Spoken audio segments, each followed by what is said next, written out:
Hey folks, it's time for yet another custom lesson. This one has been requested by Danny1210. Lately I've been playing Nioh 2 again, mostly because of your Combo Mad playlist. My question would be, which Guardian Spirit would I choose instead of Nekomata, while still using Onmyo Magic primarily for buffing myself and for debuffing enemies? In general, the answer to this question would be, there's like two of them that I would recommend, Genbu and then Kuzunoha the Fox. Since I saw your recent channel update and don't know if you want to make it into a custom lesson request, here's what I'm using currently. So Guardian Spirits will be Genbu and Isanagami. The Soul Cores will be Otakemaru and then anything else that's useful. Weapons will be Katana and the Odachi. And then the armor, I think, pretty much just supports a lot of Onmyo magic. Now, one thing I will say in regards to build stuff, I don't really work with that at all. I pretty much just show you how to pilot soul cores and weapons and yokai shift and whatnot. But with that being said, if you do choose to go more build centric on top of all this, your power level will just be insane. So this is just kind of like a baseline. Everything else can get better if you spend time making a good set of equipment. Last thing you mentioned is, while I do want to keep using katanas and Genbu as a guardian spirit, everything else can be changed if there's something more useful. So let's just get on to what I'm working with first. And you can see I'm using Demon Horde Katana. It's pretty spicy for me. I like the Corruption, Life Drain, Active Skill. You can just take a look at the stats. And here's something ironic. I don't really care too much about my build stuff. As you can see, this is a Corruption weapon on Izanagi's. It doesn't make any sense there.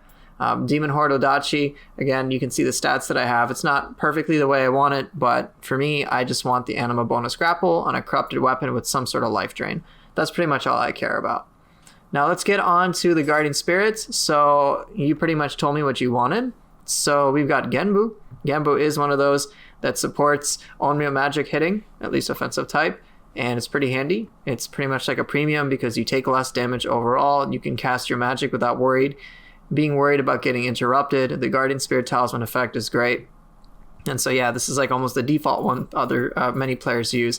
Your secondary option is Kuzunoha the Fox, but this is a little different. This is based more on elemental damage, elemental weapon damage, so like buffing your weapons and stuff like that. And as a result, you can get more damage in that way. So this is more of an offensive option, but you already made a preference for Genbu, so let's talk about what's on here. So with Genbu, I decided to put Otakemaru for sure. So Otakemaru is one of the soul cores I strongly advise you get to rank 30. The anima, flat anima, is always great to have. And anima bonus, confused enemy, I think at max rank at 30 goes up to AA. It is so good. So this made me think about soul cores that might be useful for you, and I really wanted to go for a full package. Now, Otakemaru is very expensive, but confusing an enemy makes it doesn't feel as expensive when you're wailing on a target that's confused, which means I need to support all sorts of other elements in some capacity. So for that reason, I thought of utilitarian-based cores that can inflict an element. So Ongyoki is awesome for that reason. The ability to inflict corruption is great. I lucked out and was able to get anima bonus corrupted enemy, which is fantastic. But again, not necessary. The main thing I'm trying to do is support Otakemaru. You can boost this stuff if you want. It's not the most necessary, in all honesty. If you luck out with an anima bonus like I did, great. But again, not that necessary. Especially since I don't use Onmyo magic at all. But if you do, you'll notice the difference. And then a good old reliable Ippon-Datara for some speed, which can be handy. Also, this is actually one of the yokai soul cores that this time around I actually would recommend boosting up the rank, simply to take advantage of the yokai ability damage against a scorched enemy. So with Otakemaru, you can more often than not inflict scorch on a target and confuse them, so you just get a ton of more damage. And so if you happen to throw out Otakemaru once more, things just die. So it's very powerful. The only stat I really was interested in was yokai ability Ki Pulse, but yeah, that's pretty much it in between the three, and feel free to get any anima bonuses and farm them as you'd like, but I didn't really go too hard on that. Next we have Genbu. So I had a lot of ideas for this, so again I wanted to stick with the elemental base theme. So seeing as you're using Onmyo magic, dude, you gotta get Ryomen Sukuna for 100% for certainty. And the reason why I put it on here as opposed to Genbu is because there's a strong chance you can saturate your target, and then look at that, 15% extra damage. Really, really, really good. So I wanted to play to this strength. So get this to rank 30 because these two anima bonuses are awesome. So the first time you do happen to confuse a target, you get a bunch of anima back, and then if you're already using Onmyo magic, this is phenomenal. So for sure, basically at all times, whenever you do choose to use Onmyo magic, you are going to get some anima back, which allows you to use your soul cores that much more often. But other than that, yokai ability key pulse is great. I went with the ranged option that had some elemental properties, and Skeleton Warrior is pretty good for that end. Another core I would strongly recommend getting to rank 30. The anima bonus range weapon hit is really nice. It just makes this that much cheaper, so it can feel like, as opposed to costing 4, it might cost like 3. For this, yokai ability key pulse was the most important thing. The anima I lucked out on, and again, this isn't urgent. Just base natural stats, get them to rank 30, and you're good to go. Last but not least, to facilitate several things, but mainly a movement core that had elemental properties to it, Suiki. You're really good with that. I was thinking of a Nenra, but we already have fire from Ippon and Skeleton Warrior, and I figured Suiki would be great. Originally, I was considering Lightning God Zayomi instead of Suiki and whatnot, and trying to like maneuver all the cores, but the fact of the matter is, we've got a 10 cost core here, a 7 cost core, and then 8 costs. I didn't want things to be too expensive, and for you to be like, all right, I got to make sure all my anima bonuses work really well. I wanted this to be on the less expensive side, and Suiki is pretty good for that too. It's overall 5 cost, which is a little high at first, but given the fact that we get some anima upon saturating enemy, which again has synergistic effects with this, and given the anima bonuses for Onmyo magic and so on and so forth, I figured this would be pretty good. And in all honesty, it's a fast option, a lot of movement, and you'll just kind of Shrek stuff. So the main game plan is going to be trying to confuse your targets. You can use your Onmyo magic to do so, which will really help, and then just kick their butts. So we've got super damage dealer, escape core right over here. Aside from that, we've got Ippon-Datara, which is a great stagger core. And then, of course, moving on, we have Ryomen for super damage. This just gets pretty crazy. I think as opposed to just talking about it, why don't I showcase this stuff in action, beginning with yokai shift things. Yokai shift can be absolutely stupid, so yeah, let's get right to it. Alright, well, bolting board, thank you. Come on. Alright, here we go. I don't think this thing will survive. So we got Genbu, Otakemaru. I mean, if you have the yokai ability charge in the beginning, great. But in all honesty, you could do Genbu. Genbu into Ippon works pretty well, provided the target doesn't dodge. Can always peace out with Ongyoki. It can be pretty devastating. So yeah, you definitely got options. Let me show that one more time. Alright, what you got? Woo! Ooh, look at that confusion. And target's gonna die. Alright, now what about Brute? We got this whole whale thing going on. How would I play with Brute form?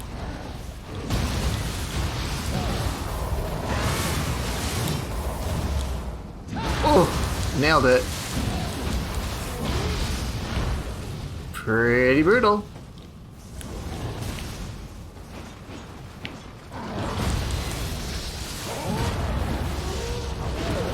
Oh, I guess that works too.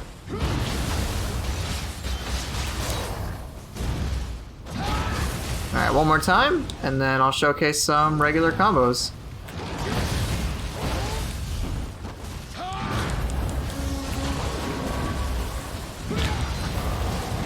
Oh, dead.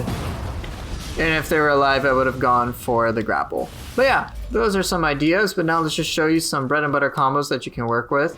So Otakemaru doesn't necessarily work the best against smaller targets. I mean, it'll work decently well in the dojo, but like, they're pretty much just gonna miss. So I wouldn't really recommend it for small targets whatsoever. In that case, you can always do Ippon, which will be pretty powerful. Ongyoki is your escape core. Most of your combo-based stuff is going to be in the brute form. And that was actually intentional. Come on, attack again, please.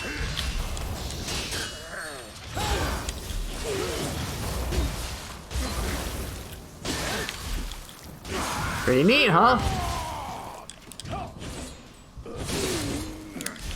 Alright, let's try some other things with the Odachi.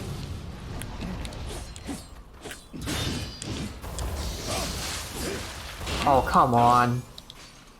Let's try this again.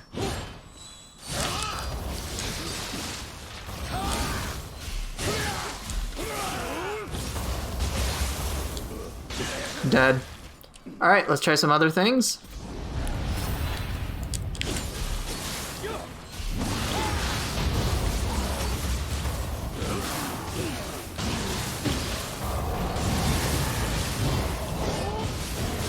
Pretty awesome. But yeah, you've got surprising a lot of combo potential just from your brute stuff alone.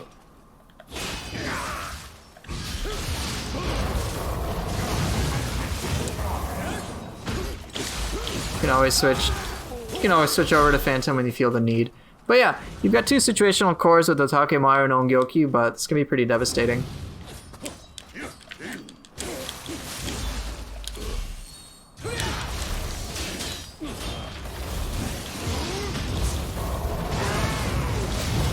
Ooh, pretty brutal.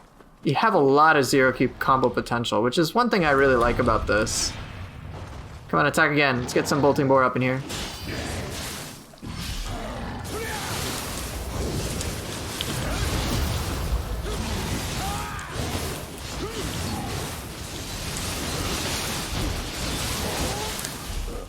Pretty neat.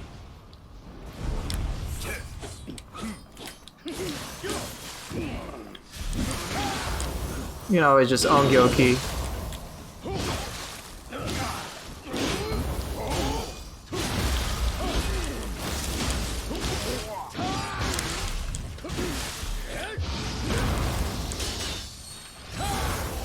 Pretty cool.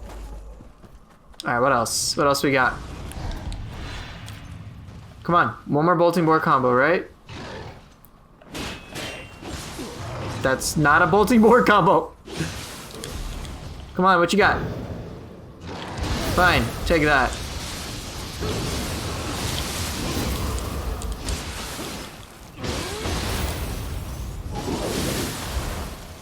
You know what? Take the spam. So yeah, it can be pretty devastating, but I don't think I'm able to show the power in the dojo as much this time. I think the gameplay showcase will highlight that. So I will see you guys momentarily. Alright, time to put this to the test in a Scroll of the Damned involving quite an assortment of enemies, beginning with Tesso, the ultimate hoop thrower. Wonderful. So this is a setup that's really not going to have trouble with pretty much any yokai, especially since we have such a great ability to inflict confusion with our various elements, and I can understand that things would get even better if you have enough magic support. And keep in mind, I'm not going to be using Onmyo magic, at least in an offensive capacity, pretty much whatsoever. So things can only get better if you decide to use graces like Tsukuyomi, for example, to really replenish using Onmyo magic. So you can do fancy things like Otakemaru into Severing Spin far more often. Now, Otakemaru isn't necessarily the best on smaller targets, but again, it's just great to throw out and have all these raining swords deal with targets while you try to set things up. It's very expensive, and I wouldn't necessarily use it on smaller targets, but hey man, if I got the anima to spare, why not? Can't hurt. And even besides that, the anima bonus is great. Here's Ongyoki helping me out. In this level, there's like a dude who shoots the cannon, and that's why I just use Ongyoki, so I could avoid that altogether and just get repositioned in. And unfortunately, he is dead. Excellent. Alright, gonna kill off a Dweller. Dwellers are basically no threat. None of these enemies in particular are particularly threatening, but it's nice to just have things to ruin their days. Like this poor Tesso. He's gonna throw poop. I'm gonna throw poopy cores. I don't know. they're not poopy cores in the slightest. As you can see, confusion is just making this a cakewalk, and it's not going to change whatsoever once we get to this boss, who can be pretty troublesome for many players. So purple Saito Yoshitatsu, in sword form, it's not really a threat because you can basically just brute counter it like any time and you'll be totally safe. But yeah, so I'm just taking advantage of that. And then I'm just going to go for inflicting elemental applications at some point, provided he actually puts somewhat of a threat. Here's Ryomen, not working too well when the target is blocking, which is why many of these cores really only work well if they actually connect. They're not the most break-heavy cores, that is. but it's not too much of a concern, fortunately, because we have things like the Odachi, which are really good at breaking enemy, specifically enemy ki, when they're blocking. I mean, it's pretty ridiculous. And the sword is a pretty versatile weapon, and so a lot of this stuff isn't too much of a concern. But look at this, just non-stop pressure, lots of damage, lots of confusion, and it can be satisfying. Oh boy, dual swords form. I was trying to do charging blow, it wasn't working. And then, oh look, Ippon. Good job with the fire damage, even if the ki damage didn't work. So this still isn't really that much trouble, and I didn't have like any difficulty whatsoever dealing with this. Oh boy, dreaded Odachi form. Yeah, that's cute. Ippon into the Izuna drop, which is a lot of fun. And then I just need to be on the lookout for, oh, not anymore. Originally I was going to say I got to worry about Dragon Horn from the Odachi, but he switched to sword form, which is basically easy mode for this boss. Look at this. You can just wait, do my brute counter, I still get it off. Throw out Otakemaru because I can just get away with it. Moonlit Snow Redux. Retrograde Flow. Oh, I was hoping I could have... Man, I just was hoping I could have been able to like either do some cool like knock up for him or something else of that matter, but it didn't matter, I guess. Look at that, Ongyoki basically nullified the yokai shift forms. Recite the Yoshitatsu. Oh boy, easy mode brute form. Alright. Goodbye, Ki. Alright, let's grapple you yet again. Let's see what I can layer in. Twin Moons. Look at that, he has no ki. That's kind of the thing. There we go, there's a charging blow. I want my fancy moves. I'm so confident with this fight at this point, given this setup, that like, I'm just spamming soul cores. Oh, there's the one move that I really gotta worry about. But yeah, this is not a problem. Look at this, just constantly keeping him very low on ki. So yeah, this is not gonna have any trouble. I realized that I didn't use yokai shift for a while, so I made sure to pop it. Like I just kind of got caught in like this habit of just spamming all the stuff together that I just like neglected yokai shift. So I was like, all right, I guess let's just switch forms and let's just do things and try to take advantage of this stuff. But yeah, just this setup on its own naturally is very powerful, so I don't think you're gonna have any difficulty. And when you weave in Onmyo magic, it can only get better. In any case, thank you guys so much for watching. Hope this was helpful, and I will see you guys next time.